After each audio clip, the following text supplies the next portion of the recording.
My model is a reconstruction of a prehistoric climate shift. It's not a forecast model. This is a No Fear podcast. We know what scares you. I'm Matt. I'm Mel. And I'm Lisa. And this is the No Fear Cast, the podcast where we dissect horror and all the things that scare us. This is season 4, episode 27. It's still the summer, and normally we like to relax a bit with our format, and in past summers we've indulged in some lighter fare like classic sci-fi and blockbusters. This summer we're following that trend with some classic disaster movies. We started the summer in the 1970s, and now we are looking at the new century with The Day After Tomorrow. So I guess I'll start us off here. As per usual with this summer of disaster, it's probably good to kind of just go around the table and just kind of maybe give our opening thoughts and history with this movie. So I'll start off and say, I saw this movie in 2004 in the theaters. It was, I really liked it then. I really like it now. I will not sit and pretend that this is not a flawed movie. There is a lot of flaws in it. But I feel similar to this, like I did with Armageddon, really, that it's so bombastically over the top that you just kind of have to treat it almost like a roller coaster and not like spend the entire ride questioning why you're on the roller coaster, but just sit back and enjoy it, I guess. And yeah, I mean, if you don't think too hard about it, it's a very fun movie. But yeah, I definitely have some thoughts about the flaws as well. But Mel, Lisa, what are your history and kind of opening verdict? Well, strangely for me, as I think we talked about this before the recording, this is my first time seeing this movie. So unlike Twister and Armageddon, Twister I'd seen numerous times, Armageddon I'd seen a couple times before we watched them. I distinctly remember seeing the trailer in the theater. Why I didn't go see this in the theater or rent it later, I really don't know. It was probably just one of those things where I just didn't get to the movies and then forgot about checking it out afterward. I think there may have been times when it was on TV and I saw bits and pieces of it, but I didn't stick with it because I, would be in it so late. So yeah, this is my first time watching it. I agree with you, Matt, that it's not like a perfect movie or anything. There are some issues with it. I mean, one of the articles that we looked at talked about how its portrayal of climate change and disaster is, relatively gets a lot right, except for the fact that it can't happen in like one day. So it made everything go way too quickly, way too dramatically. I think the article was saying something it would take like at least 400 years once you tick off certain boxes, messing with the Northern Atlantic current and those sorts of things. But I thought the special effects were cool. It kept my attention the whole time. I liked the relationships between the characters. There were a few times that kind of made me just be like, I don't like, just cock my head a little bit. We'll probably get more into how this relates to other things, but one of the things that first struck me was the government being evil, really, well, just the vice president, and not paying attention to anyone when they tell them that bad things are going to happen, which we've seen over and over again, either corporations or government making things worse. I don't quite know what to do with the whole like evacuating America into Mexico and then not being allowed to go in and like dealing with that plot point, because like watching it now, you're just like, but, and obviously all these people would probably be dead if they weren't in a fictional movie. But the deaths, they got to me. Like I said, I thought the special effects were pretty good. I mean, it's Jake Gyllenhaal and Dennis Quaid and Celia Ward's in it. So there's some familiar faces. So it was entertaining. I would watch it again. I would just like to say that this is a masterpiece and I love this movie. I will also say that maybe it's only because of 2004 Jake Gyllenhaal. So I saw this movie in the theater. I enjoyed it then. I enjoyed it now. Like I said, it probably has more to do with Jake Gyllenhaal. I've been a fan of his since he did like Bubble Boy and Donnie Darko, and all the way up through The Day After Tomorrow, and then Brokeback Mountain, and then now all the new stuff he's doing, like Nightcrawler and um, The Velvet Buzzsaw. Anyway, I adore him. I like him in all of his iterations, and I forgot how like cute and fluffy this one was. And yeah, I don't know. I enjoyed it. I don't think it's an Armageddon. I think it has its flaws, but I think it's a better movie. I think it's a more thrilling movie than um that. I think it's more along. I would put it. I would rank it above like Armageddon and put it maybe next to like a Twister or something. If I was going to put my rankings, I'm sure we're going to get into the nitty gritty of this movie, but those are my initial thoughts, and I don't know. I I think y'all are going to judge it too harshly. Oh no, I'm not at all.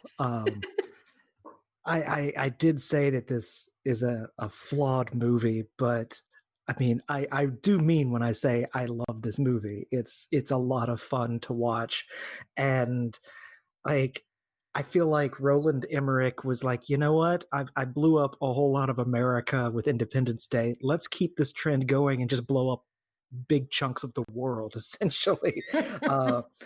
And then he kind of fully succeeds in 2012. So he gets what he was going for. But no, I mean the flaws really just come from the like you really have to suspend your disbelief with the idea of, well, like Mel said, the sudden onset climate change that, well, to be fair, it doesn't happen in one single day. It happens over the course of what, like 2 weeks? But yeah, like that right there was like, I get it. If you accept that premise, then all the rest of the movie logic mostly follows. I have trouble with the premise, but I don't have trouble suspending my disbelief to watch the movie and go along with the ride. Uh, but yeah, it's I'm not going to be too harsh with it, but I am going to take it to task a little with the science, I suppose, and the wolves, because I hate that. That part just drives me crazy because I think it's dumb. But well, I mean, I don't. I don't think any of us were expecting like a climate change documentary here. So, oh yeah, but I mean, it led to some amazing visuals, though, like the Statue of Liberty getting like taken out by a tidal wave, and the super whatever hurricane thing, their ice canes or whatever the heck they were seen from space. Like that was pretty awe-inspiring right there. I mean, it was a popcorn movie. Like it was just enjoyable to watch it. So yeah, I'm like you, Matt. I don't think I can be like super harsh with this movie because it was just entertaining. And the Twisters in LA, like I'd forgotten about that because yes, I saw it in the theater, like I said, and I've probably seen it a couple other times since then on like cable or something, or at least in bits and pieces. But I'd forgotten about the Twisters in LA, and I was like, oh yeah, that's a really cool scene. Like, so yeah. Hey, so that was the one part I hated. Like, You hated the Twisters in LA? I did. Okay, I thought the wolves were a bit much. And they looked weirdly CGI, and I don't know. It was just weird because they were okay. Let me back up a little bit. One thing I like about this movie is that it throws everything at you very quickly, like everything. So they must have been sitting in that writer's room just like, well, you know what this movie needs? We need a movie. So I started a list. while I was watching of all the things they like covered in this movie. So first there's the Arctic, right? But then there's drilling, which I thought was kind of reminiscent of Armageddon, which I thought was nice. And then there was like traffic. Then of course there's wild weather. Um there was almost a plane disaster, and then there was a real plane disaster. Then there were in outer space.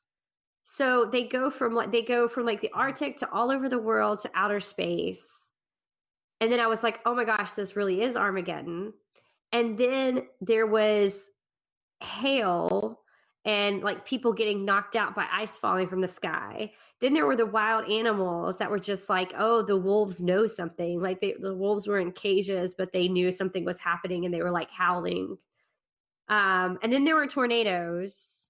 Um, and then there was oh, I mean the flooding, obviously that came. Uh and then the snow. So it was at times, it was as if they took the movies Twister, Armageddon, and the Poseidon Adventure and smushed them all together into one movie. One thing I really respected though is that everything they brought up tied back to a plot point at the end. So, like, even though I didn't need the wolves, at least they weren't just throwing the wolves in there as a, like, oh, the animals are going crazy too. I mean, they eventually escape and then come and they, threaten Jake Gyllenhaal and his friends. So I didn't need that, but at least it all tied together. And again, the space station, it all kind of came back later. So because they had him able to like say, oh, this storm is hitting in 1 minute, and we got to watch it hit in 1 minute, or whatever they were doing. Anyway, I was not paying attention to the scenes where Jake Gyllenhaal wasn't in them. And Sorry. but no, the Twister. This is why I did not like the tornadoes in Los Angeles. Is it felt like two different movies to me. There were these monster tornadoes in LA, and they even called them that at one point. They were like, "There's a tornado, and there's a tornado, and there's a tornado, and they're coming together to form giant monster tornadoes." And I was like, this is like Sharknado level of movie making here. Like it was bananas. People were running out in the streets and like pointing up and going, "But there can't be tornadoes in LA. But there are tornadoes in LA." And people were like dying right and left. And it was insane. It was insanity, truly. But then once you got into New York City and you settled into like Jake Gyllenhaal and his dad and that storyline, it felt like a different movie to me, and I preferred that movie. Like, I would have loved Tornadoes in LA as just some like cheesy disaster movie, but I don't know why they were smushed together in one movie. It did not make sense to me. Well, I feel like So that's my they kind of Dennis Quaid and trying to convince people of the imminent danger of climate change. But of course, he's going with our basic model, which is we've got 100 or more years, but we really need to start doing our thing now. Come to find out, that timetable is way pushed forward, and that's all part of Act One, and that's where you've got the tornadoes in LA. Then you've got the flooding of New York and Jake Gyllenhaal and them, and kind of the real disaster hitting.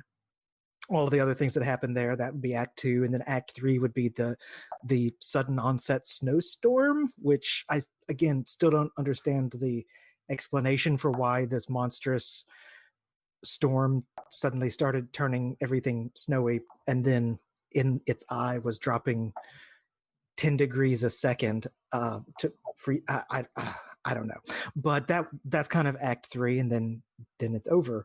So I just saw the Twisters as kind of a just more of a just like the snow in Mumbai when Dennis Quaid is at that climate conference in India, where this is how out of whack the natural system is. Although it starts with the snow in Mumbai and then gets worse and worse until eventually you have something that you shouldn't have, tornadoes in LA.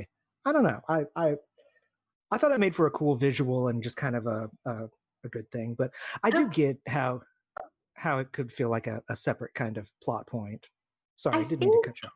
Oh, no, no, no. I'm going to push back a little bit on that because I feel like I see what you're saying because it does feel like the snow in Mumbai. And you see how out of whack things are and how it's not supposed to be happening. And I think they were trying to play up some of it for like comedic effect because of like for instance the weatherman kind of being like we don't have weather in LA. Like I think they were trying to be like aim for that, but it just what I think threw me off was it was so tonally different than the rest of the movie. It just I don't know, it just felt goofy. I'm curious, Mel, since you haven't watched it before. I mean, I've seen it before, Matt's seen it before. So I knew it was there, and maybe I'm judging it a bit too harshly. I'm curious what you thought about the tornadoes. Really? Um, I was kind of irritated by the guy that was with the woman, that the point of view type character that we were looking through, the weatherman. I did find myself sometimes like wondering what was going on with other characters. And we didn't get much investment in them because they were taken away when the tornado hit the skyscraper. But the tornadoes themselves, I mean, to me it didn't bother me, other than that character was kind of annoying, because I just felt like it was part of the movie trying to show us, like Matt said, that the climate was just completely out of whack. Because if you have, and I'm not saying this is a documentary, or that I'm a scientist, but I've got the feeling what they were trying to show is that all this cold air is rushing into areas where it's relatively warm or mild, which is going to cause super severe weather issues. So I just assumed this is a disaster movie about ultimate climate collapse. You're going to show us as many terrifying scenes of that as possible. And if you have two huge air masses of vastly different temperatures bumping into each other, it's going to cause things like, well, we know, I mean, in the Western United States in particular, in the last couple of years, we've had way bigger hail than we've ever really had before.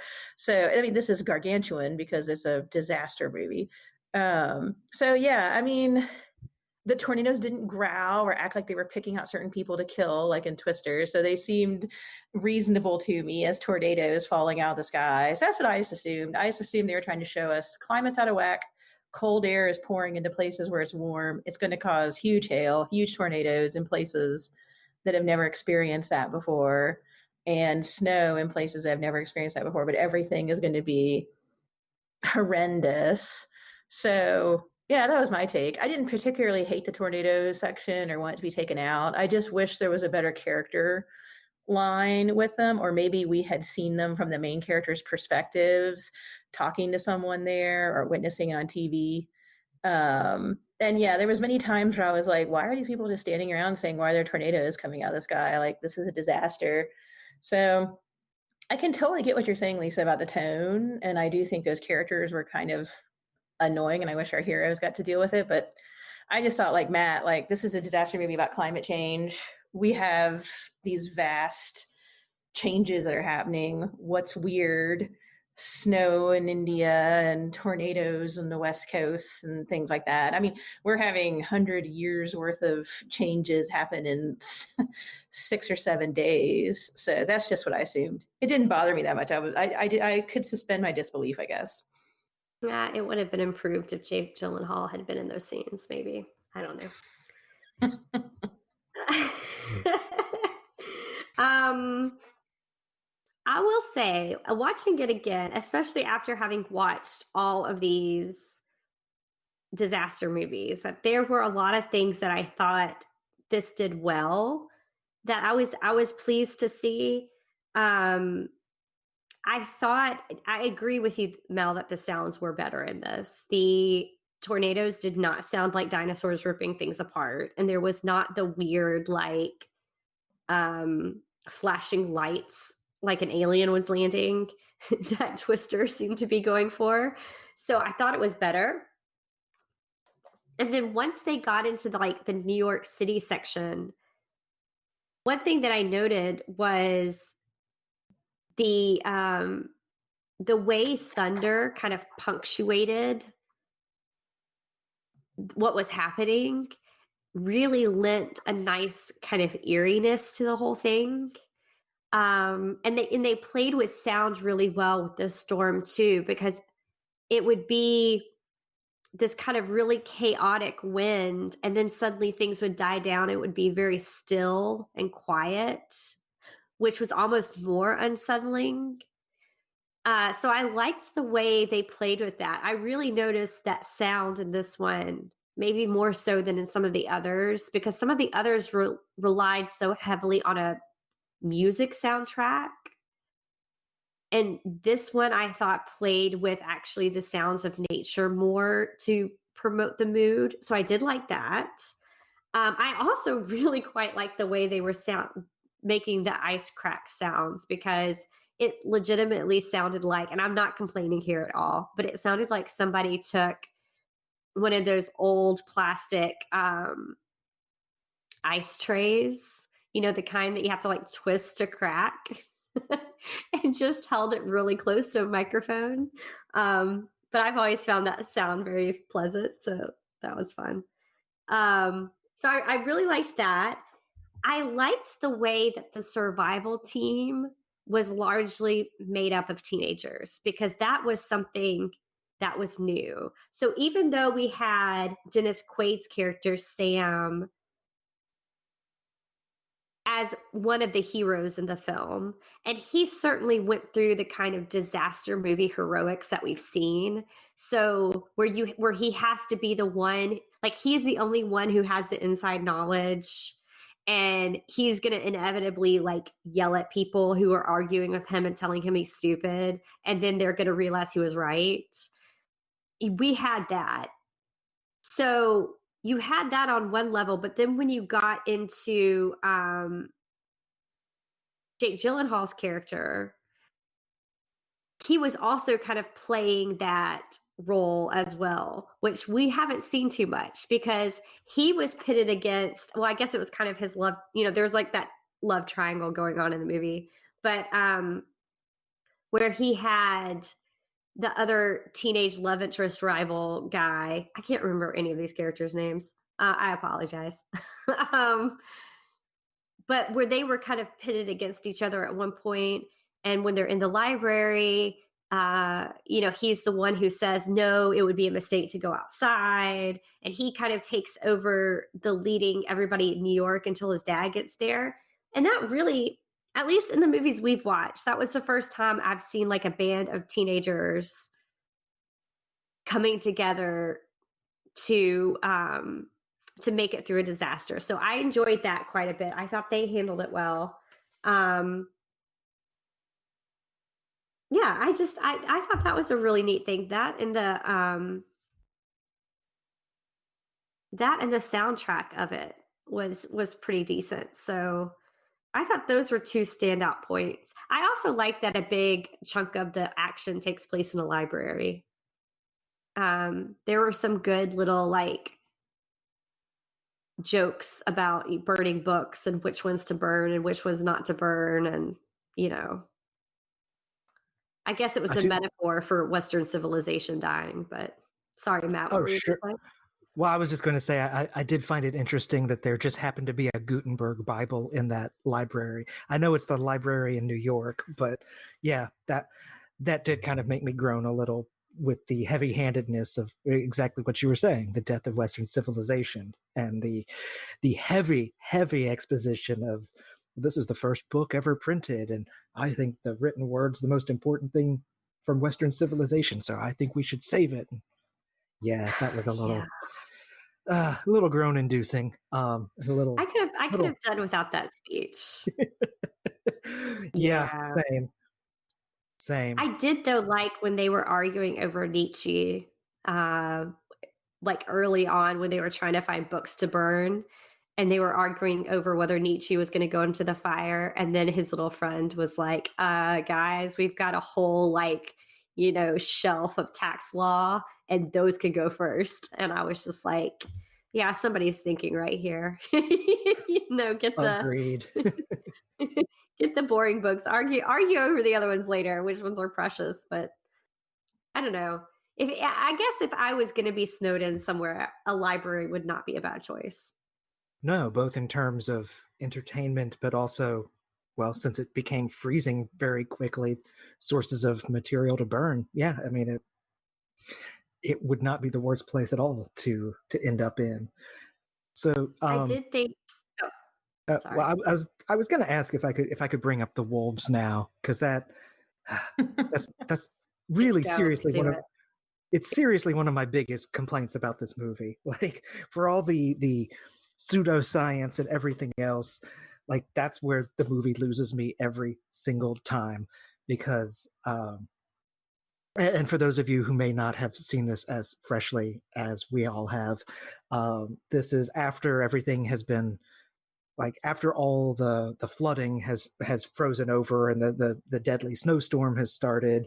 And I also cannot remember most of the characters' names, but the girl love interest for Jake Gyllenhaal, she, cut herself trying to help some people out of a taxi earlier in the movie when the flooding was coming.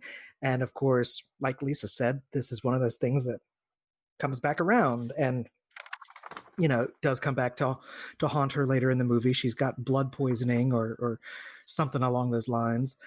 And another thing that I was glad for the usage of the giant ship, because, like, that was one of those big, like, sites of there's so much water that this giant, like, oil tanker is floating down the street here in New York and comes to a stop not far outside the library. And it's like, oh, okay.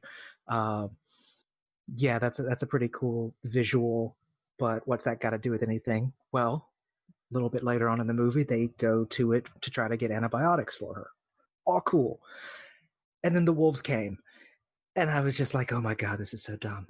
Like, every time I thought it in the theater, every time I've seen this movie since then, like, yes, they do represent, like it is throwing back to all the animals at the Central Park Zoo that escaped and all of that.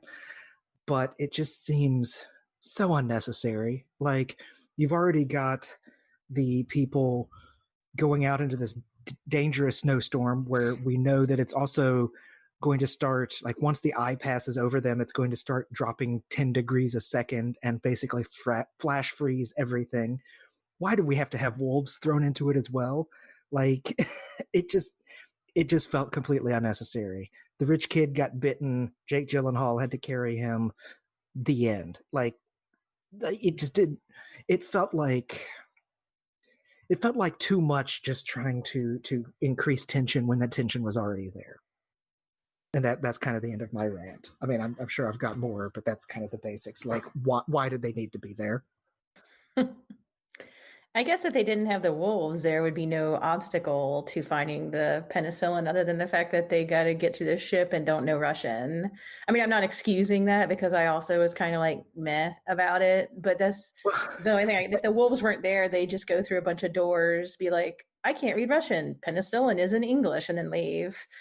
But also, like, here's what happens without the wolves. They go through there, they have the comment, I can't read Russian, blah blah blah. Jake Gyllenhaal looks out the window, sees everything starting to flash freeze, and is like, "Oh crap, we need to go right now." And then they book it.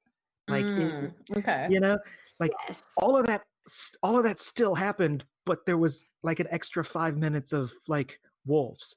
Yeah, You know? there Like, was already a ticking clock on them, yeah, and the yeah. wolves add nothing to the story, and subtracting them changes nothing to the story. And yeah, the ticking clock was there already. And anyway, sorry, I didn't mean to talk over you, Lisa.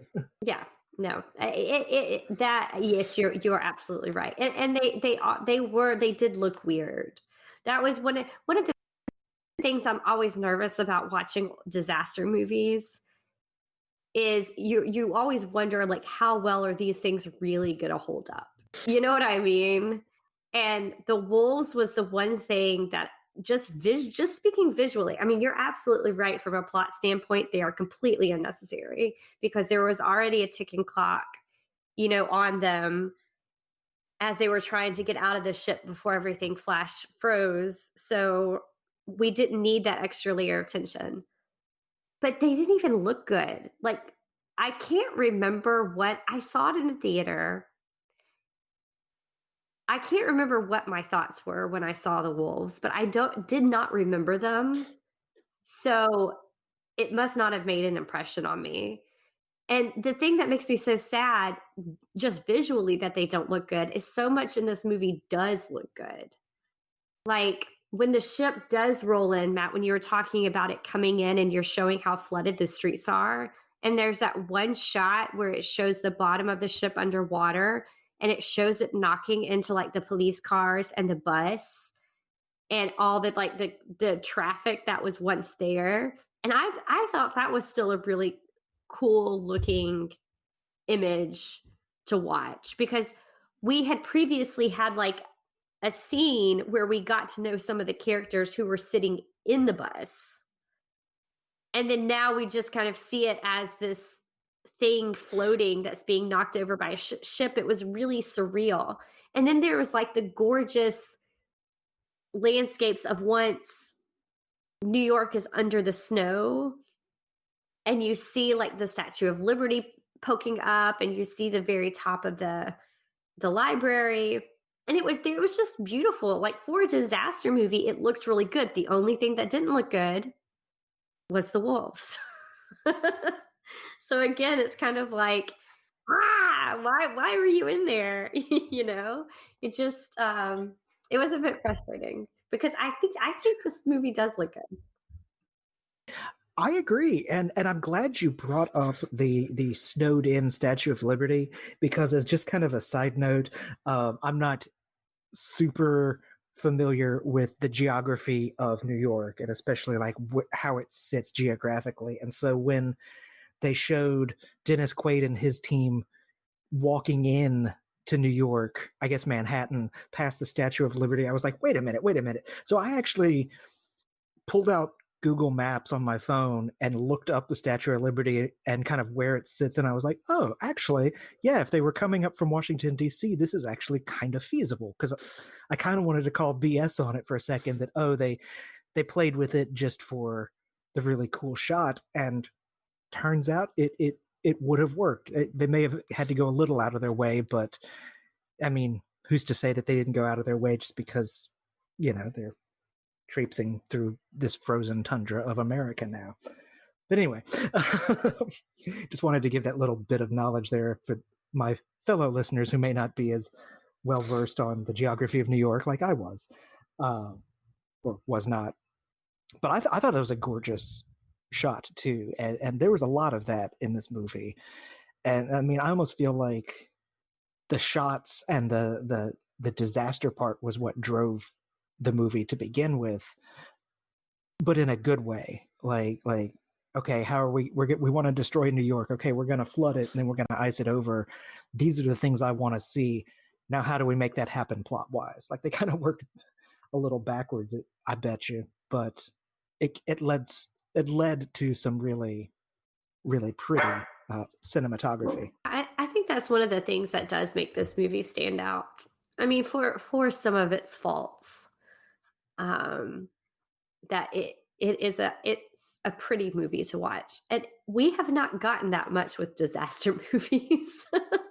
I mean, I can't think of any that I would describe as pretty to watch. That's a weird term, but well, certainly not The Swarm or the Cassandra Crossing. no, definitely not those. I mean, the Poseidon Adventure the ship was a neat thing to watch. I enjoyed seeing how they did all the how they handled the sets. And the same thing with the Towering Inferno. Like I enjoyed watching how they did the special effects for that movie. But this one was just different. Like it just had these like grand sweeping, shots of like the landscape, and it gave you a real sense of the enormity of what was happening. Because really, I guess the only worldwide horror, worldwide disaster movie we've watched has been Armageddon. But that was so focused on just the small group of astronauts that they put together, kind of the ragtag team that they're putting together. This one gave a much more broad sense of that this was happening all over the world. Well, and I think to kind of circle back to something you had kind of touched on with the space station, I think that was a very nice touch where they were able to show the size of these storms. And I say this too, as we're recording, there are like 2 hurricanes headed towards the coast of Louisiana and Texas. So, as someone who's grown up in Louisiana and well versed in hurricanes and the size of storms, to see the scale of these storms, uh, that was one of those kind of like it still kind of makes me go whoa when they show it from the space station, just because like it basically covers the entirety of Europe and most of like North America. Like it's just yeah, just to see that and imagine that actually happening is pretty Yeah, I am so glad that you said that, Matt, because now being down on the Gulf Coast myself, um, and I've watched hurricanes on TV. I mean, I've been through baby hurricanes since I've lived down here. Um, and it was there. There were 2 moments that I felt close to panicking in this movie, and one was at that scene you were talking about, where the space station showed the enormity of it. I think it went along with a line that somebody said. They were like, "It's a hurricane, except they're not supposed to form over land." And for some reason, when they said that, that just made it hit home too. As I was just like, "Oh my gosh, this is a giant hurricane over land. That's what the thing is." And it was terrifying. The other thing was just a brief moment where they kind of panned over with the camera, and you saw a television, and the television was reporting that people were like going crazy at the grocery store, stocking up on all the essentials. And that was also panic inducing, because not only are we recording the week that the 2 hurricanes are coming towards the coast, but also in the middle of the pandemic. And that hit home a little bit too hard. I think when I watched that, I was like, oh no, let's get back to snowy New York. I don't like this. Yeah, I feel like this movie was scary. I mean, even though I know logically that the stuff it's describing is never going to happen in my lifetime, and when it does happen, well, it'll be terrible, but it'll be slow. It won't just happen in 6 or 7 days. But yeah, I think, especially with the pandemic and the hurricanes now, but the visuals were just terrifying. I mean, as I said in Twister, I'm terrified of tornadoes. So seeing multiple tornadoes happening in some bizarre weather world is scary. Seeing multiple land hurricanes from space is scary. And I think you're right, Lisa, that it draws on our real life fears, even though this is something that we're watching for entertainment. So yeah, I think all of our disaster movies have had some moments of scariness, except for maybe Airport. Um, but this, it was overwhelming sometimes when I was watching it. Yeah, I agree. It was, I think of all the disaster movies we've watched, this might be the one that was really the scariest for me. And it still was. Um, yeah, it still was. I hate to throw us to the end prematurely, so we don't have to talk a whole lot about the end. But one of the things that I saw talking about the disaster movies as a whole is I can't think of any of the disaster movies other than Towering Inferno, which ended with a lecture about how we need to stop building such tall buildings so that firemen don't have to save us from ourselves. Have we had a movie end with someone explaining to us how bad things were and kind of with a call to action? So this movie ended with the president's dead and the evil vice president is now good because he's seen that all this is real, and he's leading American government in exile in Mexico and says, now we all live in the third world. I think that's pretty much a quote. And then he does this speech about how we need to learn from our mistakes and adapt to this new world and try to live in such a way that we won't take for granted climate change and what could happen in the future. I thought it was interesting. His first speech to the American people in exile was on the Weather Channel. So kind of like Armageddon, slamming in your face, independence and freedom, space shuttles and 50s kids and American flags. In this movie, we ended with a person warning us about climate change on the Weather Channel because America is done for. So I thought that that was interesting that we almost had this like public service announcement at the end. It didn't jar me. I just watched it, but it was definitely more slapping us with an explanation of why this movie's so important or what it's supposed to teach us than we'd seen in any other movie other than I can think of The Inferno.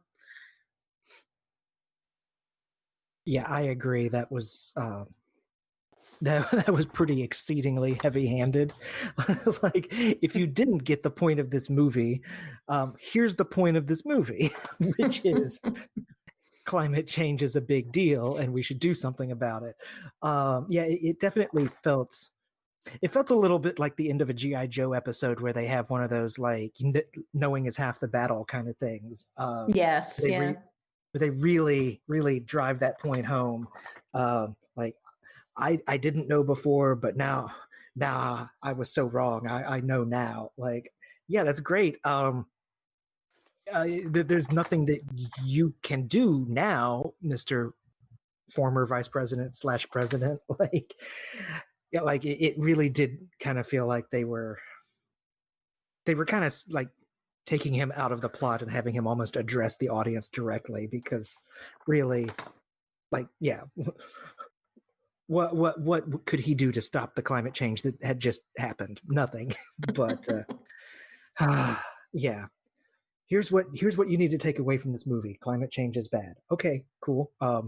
Would not have picked that up without that little speech. Yeah, there was a lot of screaming throughout the movie about you should have listened to the scientists, which was also a little bit funny watching now, because I was like, oh, that was 2004 and now we're in 2020 and we're still screaming the same things. You didn't listen to the scientists. Only now we're screaming, wear a mask because scientists say so. Like, well, yeah, different reason, but same chorus. And there, I also kind of echoing the heavy-handedness of it. I did find it funny that not only did they end on that weird like preaching speech, but they also ended on the last line of the movie was the scientists saying, I've never seen the people up in space, sorry, the astronauts looking down on Earth and saying, I've never seen the air so clear. So kind of the idea, I guess, that if modern civilization goes away, then we clear up the pollution. So again, it was that kind of heavy-handedness of it.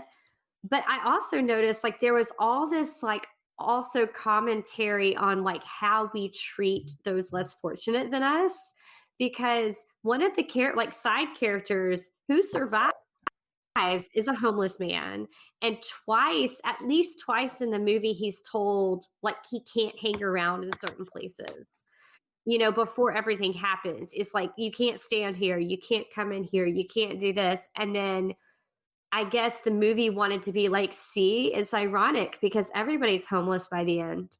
And then, well, and he also gives the advice on how to insulate with paper to the kids as the flash freeze is coming, which is something they wouldn't have thought of. And he helps them find food when they're hungry, and he shows them he says they could eat out of the garbage, and right, yeah. So there was that whole like commentary on that. And then there was even before the president makes the speech about the third world countries, they had the whole border scene of people crossing the river illegally. They made a big point of saying that. They're like, Americans are crossing the other way illegally into Mexico. And so I don't know, it was just this weird like See, don't think too badly about illegal immigration, because if it's the other way or she was on the other foot, I don't know. It was just a weird, like, social commentary that they kept wanting to stick in there. So it wasn't just listen to the scientist about climate change. Like, there were several messages. It felt like this movie was really trying to spoon feed the audience.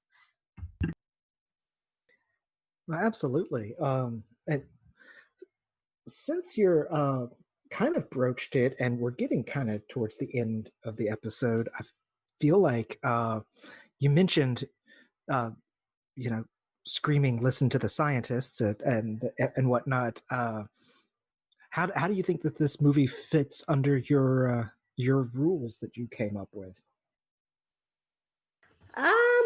Actually pretty well. I was looking over that. I mean, first, we have lots of white men arguing with each other. And to me, that has become like the cornerstone of a disaster film, is if you have your hero, who is going to probably be a white male, if he is arguing with another white male in the movie about the direction to take it, then you're definitely in a disaster film. And you had groups all forming all over this. You had the father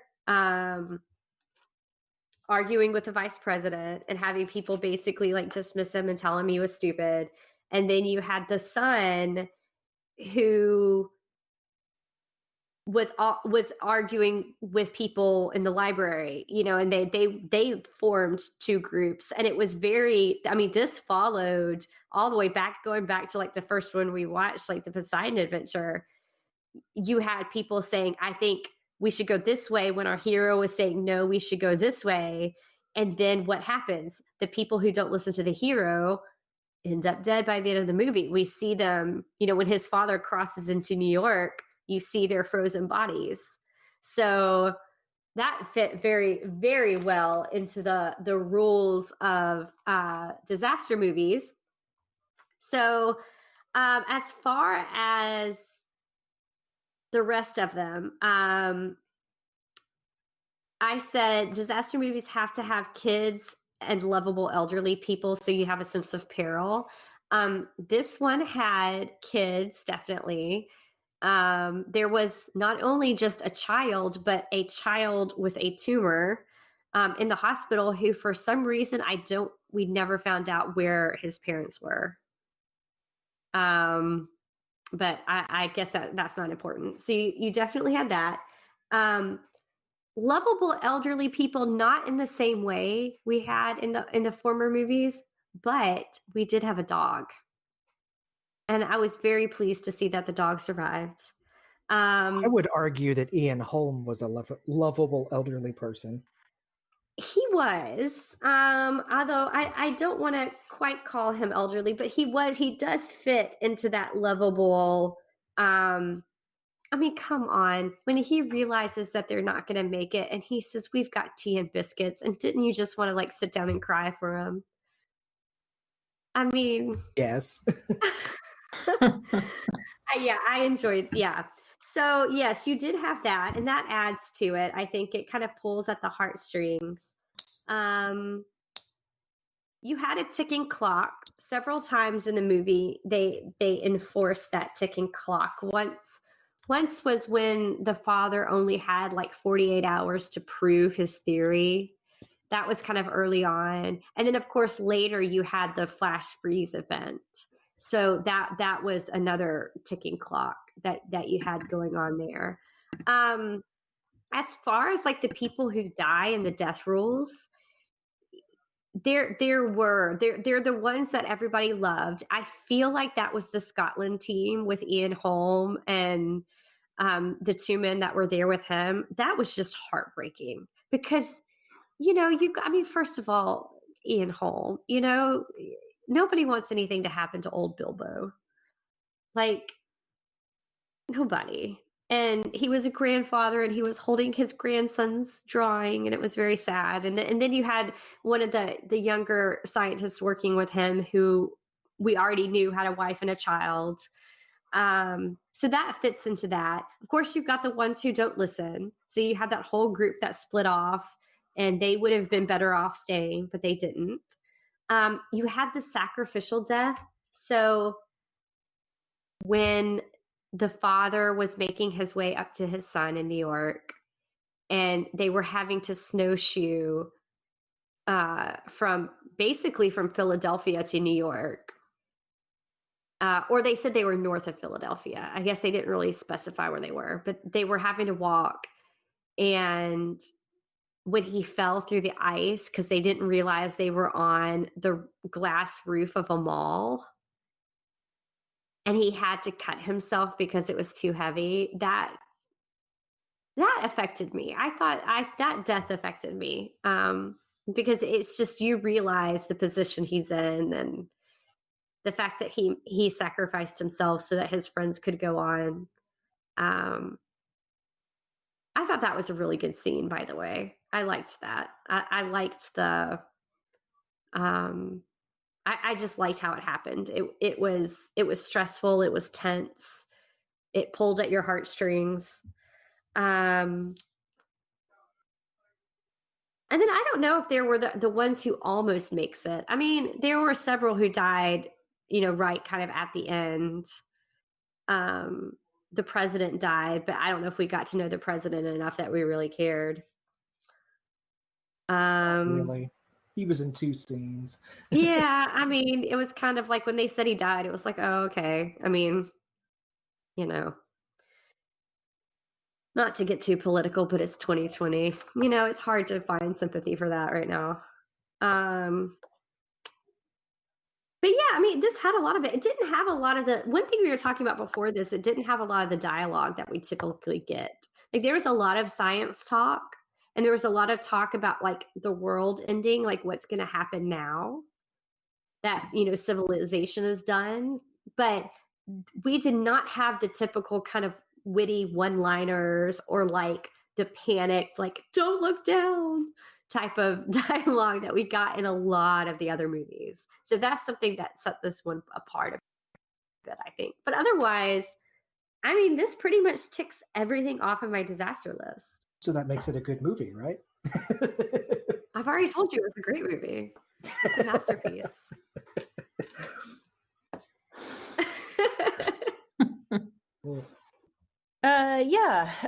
I'm glad you were able to share your rules with us this time, Lisa. We missed that in our Twister episode, and I remember while I was watching this movie thinking about how it was really ticking off a lot of the things that we talked about in other disaster movies. I agree with you that the sacrificial death was really moving. I was also very glad that the dog survived, so that was good. So yeah, I like I said earlier, I enjoyed watching this film, and I would not be against watching it again in the future, unlike maybe a couple of our previous entries in our disaster movie extravaganza that we've been doing. Airport. But yeah, I enjoyed it, and I would watch it again. So listeners, if you have watched this movie, if you haven't watched this movie, we hope that you're interested in checking it out now and thinking about Lisa's disaster movie rules. If you have watched it and you would like to let us know what you thought about it, we would love to hear from you. We'd love to hear from you about any of the disaster movies we've talked about so far. We're at No Fearcast on Twitter and Instagram, and we have a Facebook page. If you'd like to contact us by email, we're at nofearcast@gmail.com. We really enjoy getting emails and hearing from listeners.